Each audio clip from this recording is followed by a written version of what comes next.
We're going to be our tour guide today. Driver is Sam, he's the boss of the bus, the head man, the head honcho, the high legion, the heat bummer, the omnipotent Tom the Loud anywhere on the bus, even upstairs outside. You'll be obliged if you've been seated during the tour, as we will be going around corners, up and down hills, that type of thing. We're going to fall over and injure yourself.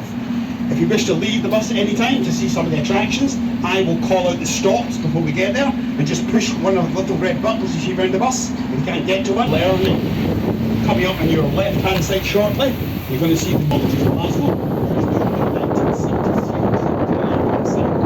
On your right hand side, we have the University of Scotland. This is our second university, started giving out degrees in 1964. Your left hand side there, this is Glasgow's Royal Infirmary, opened in 1914. This building stands on the site of the original Glasgow Royal Infirmary. So it's an 18th century Robert Adam Lister pioneered the use of antiseptics in there, making surgery much safer. So William McEwen pioneered Brain, beautiful building. And we're coming up to stop number 2 now. No, we're not going to stop here for a while. This building on your left hand side, the Acropolis. Some of the museums around here, and if you are particularly thirsty, Tennant Caledonian Brewery is down that street to your left hand side. If you want a nice pint of beer. Really much steeper than this. It was levelled off in the 19th century to make it easier to reach to people. Coming up on your right hand green, which is for the Glasgow Police Museum and the Merchant City. Over to your left hand side, you have this area is called College Lands. This was the original site of Glasgow University, founded in 1451. The US Police Force managed to intimidate locals quite well. Just basically like Erie Highland Baby saw. Okay, this is stop number 4. Tower with the blue clock face. This is called the Tollwood Steeple, originally part of a much larger building which joined onto the right hand side of the tower down there. We're turning left, going along the Gallow Gate.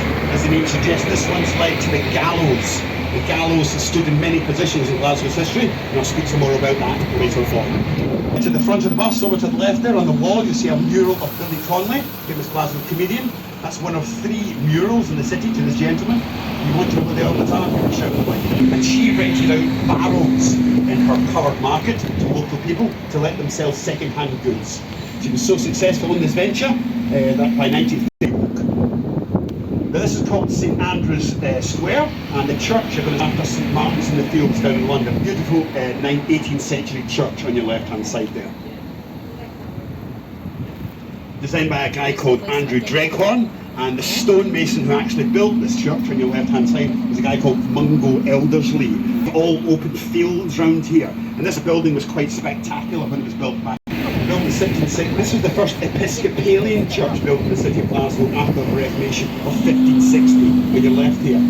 Now the Episcopalians had the audacity to put an organ into this church and actually have singing and enjoy themselves, much to the chagrin of the Presbyterians. And the organ made a whistling sound, so the crest, this is Glasgow's High Court. This is what we not proven. Not proven. 18 to 1865, that's when the gallows stood in Glasgow. The last public execution took place there, on the left-hand side, July 1860. William Pritchard, and he was executed for poisoning his wife and his mother-in-law. Wow. Amongst a lot of other things. Now we're on the River Clyde, Belfast Bacon. Now we're coming the early part of the 20th century. The top half of this building was completely different. This was the Metropole Theatre, and it was to your left hand side, that's St Enoch's Shopping Centre. This is the largest glass roofed shopping centre in Europe. In the middle of it.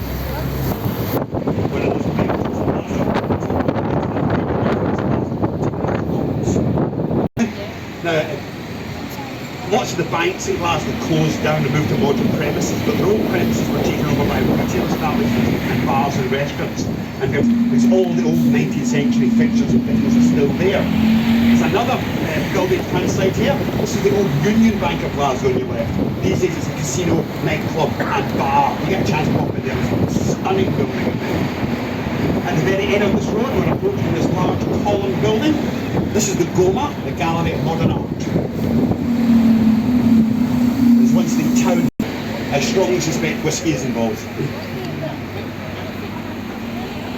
What's going on in these tales now? Oh, great! Now, I went briefly at George Square.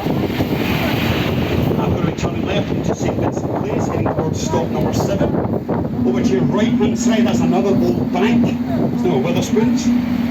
Pop in there for a drink, it's a lovely building in there. This white building on your right hand side, this is the headquarters of the Anchor shipping line. This is a boutique hotel, bar and restaurant.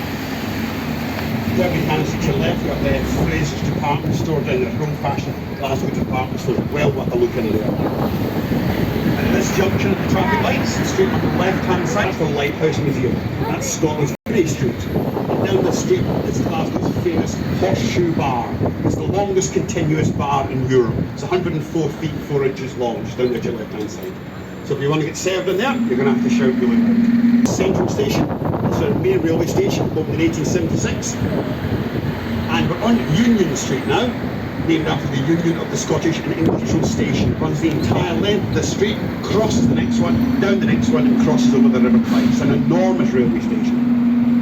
And when we get to the Hill Street, the idea was you went into the shop, it was owned by a person. The next stop is stop number 8, which is called the Radisson Blue Hotel, Central Station and Grand Central. Stop number 8.